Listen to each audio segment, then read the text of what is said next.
Danny went around the corner. Oh, Danny said, I'll tell you how I'm gonna love you all the time. I'm gonna love you right, gonna hold you tight. Well, that's right, Patsy Danny, that's right.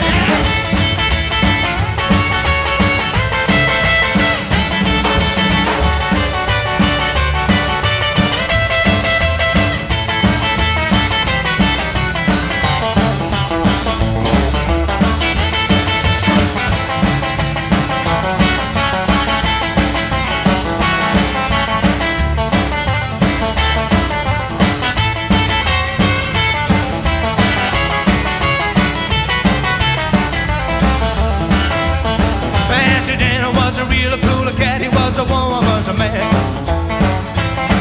Bessie Danner was a real cool cat, he was a woman, was a man.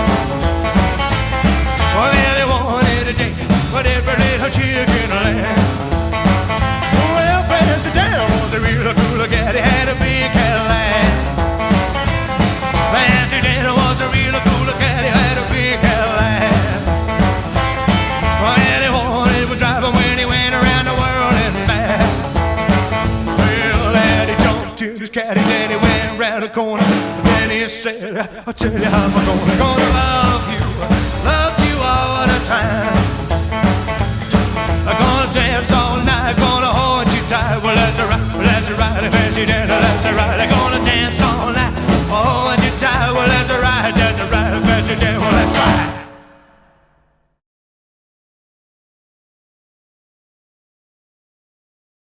Okay, so here's the second video, and this is a very old track of mine.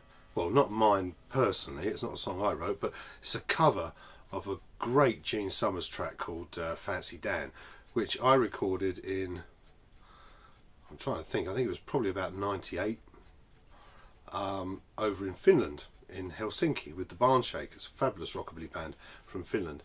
And it's been quite something to try and work out exactly what I was playing, because of course back then, you know, 20 odd years ago, it's almost like listening to a different guitar player, really. A lot of the things that I still do today are in there, but it's perhaps a little bit more basic than what I would do now. But anyway, I'm going to look at the intro of the song and the first solo. So again, it was quite interesting listening to it, because Fancy Dan was a song that we did in the Enforcer set for many years, and over time I sort of turned it into a set pattern, which obviously I hadn't worked out when I first recorded it. So the recording is a bit sort of here, there and everywhere, but here's how I think it sort of goes.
too sure if all of that matches up, the fast version and the slow version, because it is very much an ad-libbed solo, so it's very difficult even to work out what I was really playing there. I've got the gist of it, but and hopefully that will get us through it.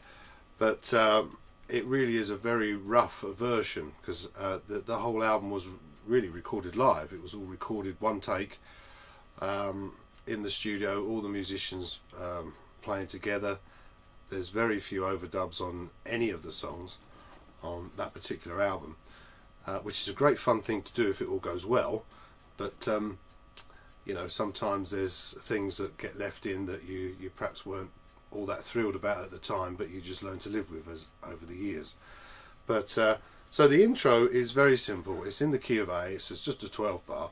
So the first part of the solo, the first part of the intro rather,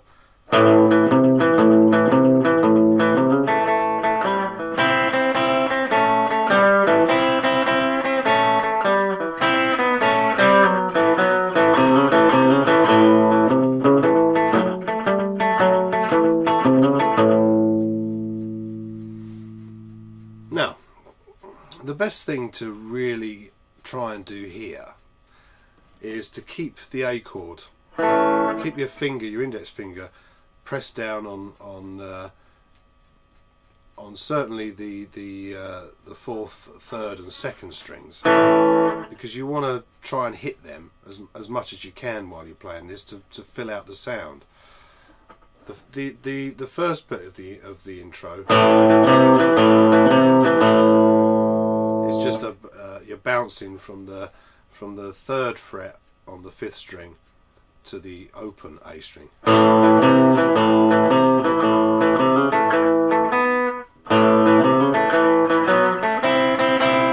And here's where you want to start doing sort of double string stuff to make it sound as fat as you can. So your little finger is going onto the fifth fret here and pressing down on the second and third strings, and then you're keeping your index finger flat against the A chord there, so you know you've always got the A there, that you're always going to be playing the right notes.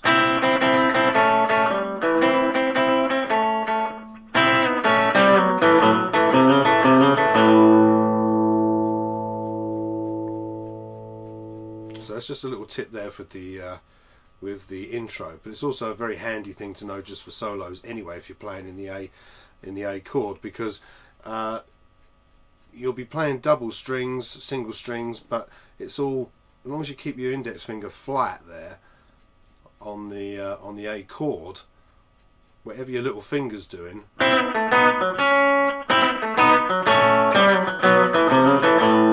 it's going to sound okay, you know.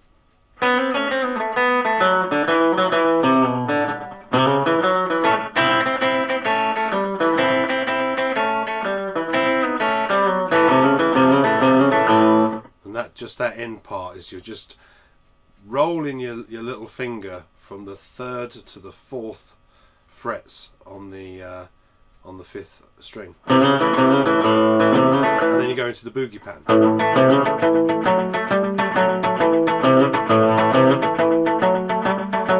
And here's a little tip. What I'm doing here is very regimented with the pick. It's up and down, up and down, up and down, you know, but you're bouncing from the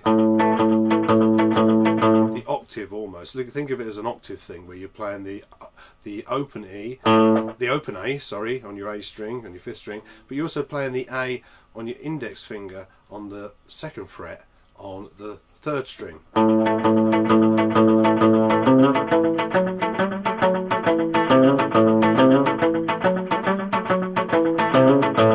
If you keep that regimented up and down thing going on there with the pick, but again just doing the octave,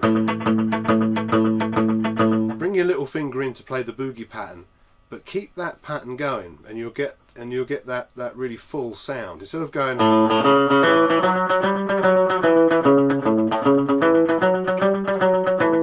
you get a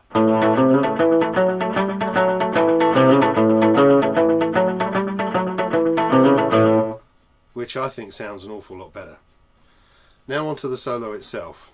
First part, fifth fret, double string, E, B strings. Now you're going to the minor chord, which we've talked about before in previous solos. Top 3 strings, and think of this as an A chord, even though it's a minor.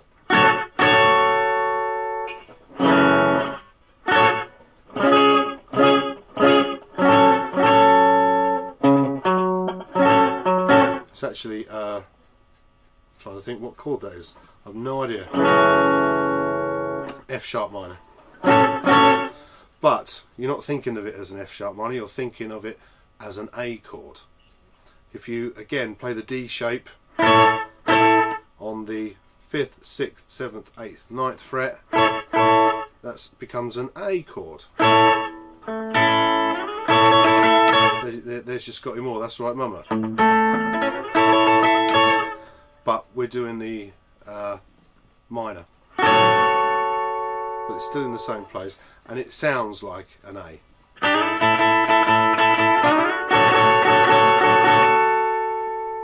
And then move it up 4 frets. And then back to the double string.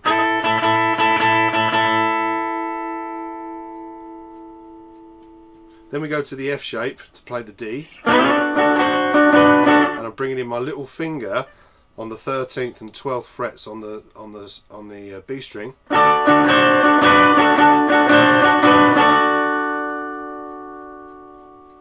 And then we do a nice little,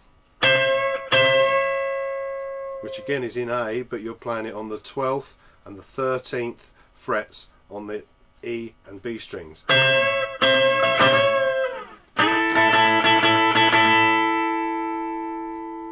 Now we do the nice little Eddie Cochran riff, where he goes to the E, but he plays it excuse me, on the again 9th fret, 5th, 6th, 7th, 8th, 9th, and you're playing the top 3 strings all in a line here on the 9th fret, and you're going up 2 frets,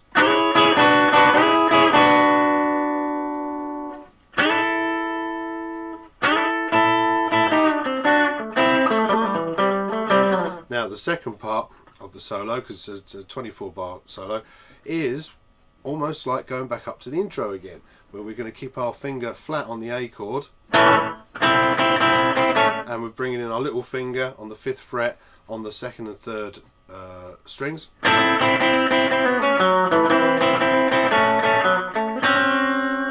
and the second time round I lift my little finger off of the 3rd of the 2nd string and just keep it on the 3rd string on the 5th fret, and you get this kind of bend,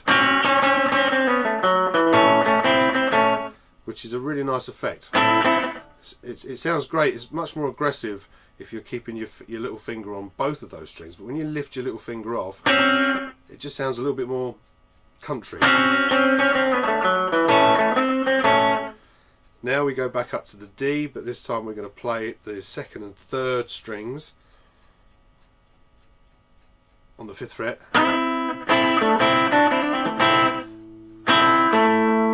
and you're using your ring finger to bounce off of the 7th fret on the 4th string, but you can put in the 2 strings underneath it as well on the 7th fret to get that fullness there.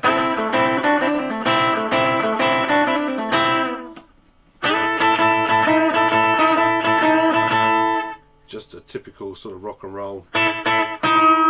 Bring your little finger in on the 8th fret on the 3rd string, and just bending up a little bit.